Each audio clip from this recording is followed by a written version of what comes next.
Los protagonistas de la noticia y las voces que necesitamos escuchar. Momento de una entrevista. En Mañana será otro día. Mañana será otro día de Radio Concierto. 9 de la mañana con 50 minutos. Ya tomamos contacto a esta altura del programa con el sociólogo Alberto Mayol por su nuevo libro, El abismo existencial de Occidente. También le quería preguntar a Alberto por la detención del jefe de jefes de la Cosa Nostra. Obviamente él también tiene un espacio que opinar ahí. Alberto, bienvenido a Radio Concierto a la distancia. Sé que estás en Europa, ¿no? Valencia, ¿no? Sí. ¿Cómo estás, Alberto? Sí, ahora te escucho. ¿Sí, nos escuchas bien? Bien, gracias, Andrés. ¿Qué tal, Constanza? ¿Cómo están? ¿Qué tal? ¿Cómo estás, Alberto? Bien, todo bien.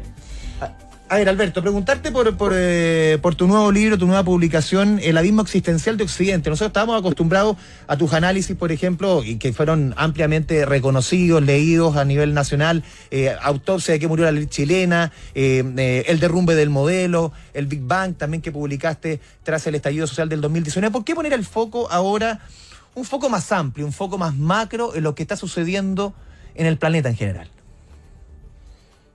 O sea, lo primero es que en general, no sé si pasa con todos los académicos, pero pasa con los académicos que no necesariamente trabajamos solo una línea de investigación. Lo de Chile, en mi caso, es una de mis líneas de investigación desde hace una cierta cantidad de años, pero sigo habitualmente otras líneas de trabajo. Entonces, venía trabajando hace tiempo.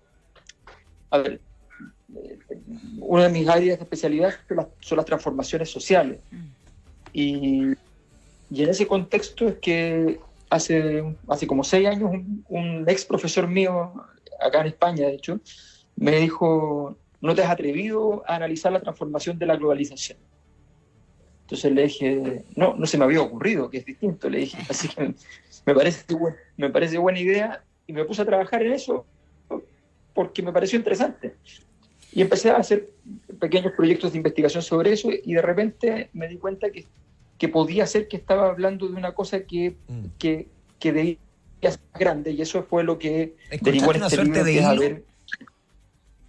Claro, encontré un hilo que más o menos me revelaba que la crisis de malestar social, porque hay un tema de malestar social a nivel global, claro. Esto no solamente en Chile. Chile es un país preferente dentro de este proceso, pero es un proceso de malestar global. Fíjate que en el ciclo 2018, 2019, 2020 son casi 70 países los que tienen grandes protestas o estallan socialmente. Es un tercio de los países del mundo. Entonces, eso me interesaba analizarlo bien y encontrar dónde estaba el nudo del asunto. Claro, y ahí lo que cuando uno lee el libro, lo que uno se encuentra, ¿cierto?, es de intentar... tratar tal vez de encontrar si hay algo común, si podemos hablar de un fenómeno común cuando analizas todos esos países. Yo sé que no los analizas todos, pero hay una gran... pasas por una cantidad importante donde los estallidos, si es que se pueden llamar estallidos, las revueltas, las protestas, los periodos de manifestaciones son por las más variadas causas. O sea, aquí son los 30 pesos, no son 30 pesos, son 30 años, pero en otro lado es un cambio de una ley, en el caso de Hong Kong, etc. O sea, hay de lo que tú pidas, como se dice en términos de los motivos por los cuales la gente de diferentes países en este periodo, que parte del 2018, como dices tú, 2019, 2020, salen a protestar. Y yo quiero preguntarte, tal vez te va a parecer muy simplista, pero ¿lograste encontrar un hilo conductor, o cuando vemos el título, que es, cierto, El abismo existencial de Occidente, finalmente a lo que llegaste es que es como el fin de Occidente, o el drama de Occidente que justifica este malestar social, y que por lo tanto es como desesperanzador, es como Fukuyama con el fin de la historia, ¿o no? Sí, a ver, sí y no, porque a ver, primero efectivamente había que analizar en el fondo los casos.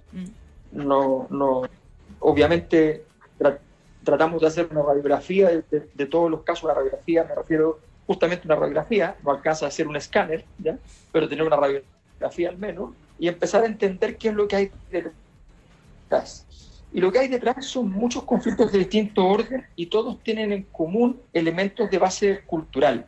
O sea, está fuertemente prendiendo el nacionalismo, vuelven los elementos religiosos. Esos son todas derrotas, por decirlo así, de la modernidad. Entonces, había que seguir esa línea. No bastaba con decir, este es un problema, una crisis. Mira, a mí que había hecho una crítica sobre los temas del desarrollo del neoliberalismo, entre comillas, me convendría decir que simplemente la culpa es la globalización y su dinámica financiera, ¿me entiendes? No es tan simple. Pero no es tan simple. O sea, no es tan simple. La globalización tiene un rol ahí, y tiene un rol que fue el rol de que se le entregó la obligación de generar la paz mundial al comercio internacional. Se dijo, mira, si todos los países comercian entre sí, nadie va a ir a la guerra, ¿ya? Y resulta que eso no es verdad. O sea, un país preferente que pierde plata por ir a la guerra, como Rusia,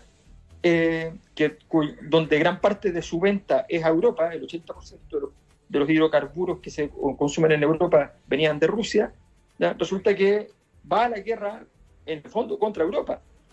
Entonces no es tan simple, y eso revela que en el fondo habíamos puesto demasiada esperanza en que la capacidad operativa del sistema resolviera los problemas que no hemos resuelto en términos de lograr una cultura común respecto a una ciudadanía global, una política común, profunda, no un trabajo más superficial.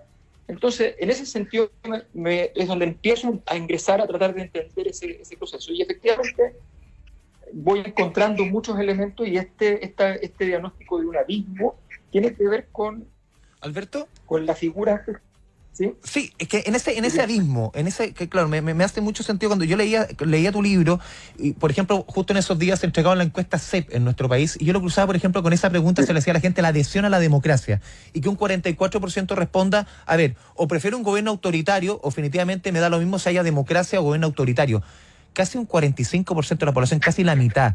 Y uno dice, ¿qué te está diciendo esa pregunta? Lo cruzaba un poco con tu libro, cuando suceden estos fenómenos, y al final la gente dice, ya al final como que me da lo mismo el estilo o la forma de gobierno que tenga al frente. Es que eso es una derrota gigante en términos culturales. Eso está pasando en todo el mundo. Está pasando en todo el mundo. El otro día estaba aquí en una conferencia, había un profesor que decía, miren, Europa en este momento es un herbívoro en medio de carnívoros, digamos. No sabemos entender a los carnívoros, decía. Entonces, y creo que efectivamente la figura es interesante para entender una visión de la modernidad que se desatendió la comprensión de los problemas a los cuales va a estar enfrentando. Entonces, por ejemplo, lo que tú dices respecto a la incapacidad de poder defender los valores democráticos.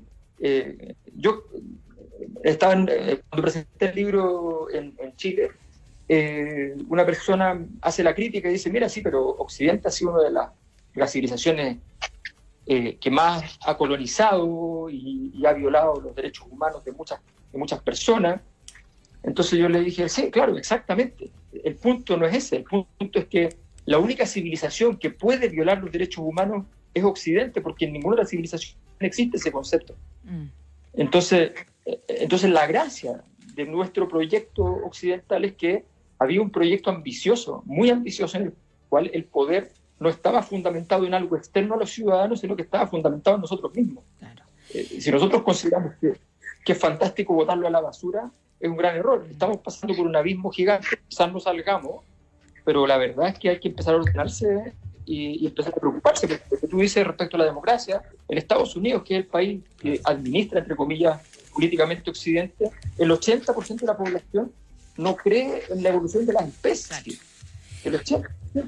Oye, entonces, hay un tema cultural muy importante. Alberto, se nos acaba el tiempo, pero no puedo dejar de preguntarte que nos des una visión. Tú estás afuera, estás viviendo afuera, pero estuviste aquí en Chile lanzando el libro. ¿Cómo ves voy a decir como a tus hijos a cargo del gobierno? Pero digamos, Alberto Mayor es uno de los creadores del Frente Amplio. Pero ¿cómo ves al presidente y a su equipo gobernando?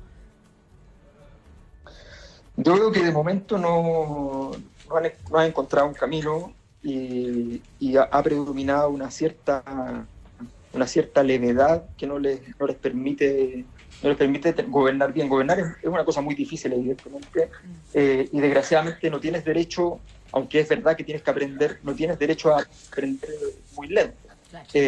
Y te has obligado además a aprender. Entonces la verdad es que el desafío es bastante grande, la perspectiva es compleja. Yo creo que algo se debe haber aprendido en el primer año, pero al mismo tiempo creo que los segundos 2 años nos indica la historia reciente de Chile en todos los gobiernos, desde Lagos para adelante. El segundo año es el más difícil de todos los presidentes. Entonces entran a tierra derecha y van a tener que demostrar ahora que efectivamente encontraron un camino que no esté lleno de contradicciones, sino que tenga una cierta modulación y que permita defender valores propios y al mismo tiempo incorporar los valores de terceros, que es una ecuación que no se ha logrado. Alberto Mayol, sociólogo, autor del Abismo Accidental de Occidente, te agradecemos este espacio con Radio Concierto. Mañana se otro día, ya se nos va el tiempo, son las 10 de la mañana aquí en Chile. Un abrazo a la distancia, Alberto, y mucha suerte con tu libro y que tengas una buena semana. Muchas gracias, que esté muy bien, hasta luego. Chao, Alberto, buenas tardes allá. Chao.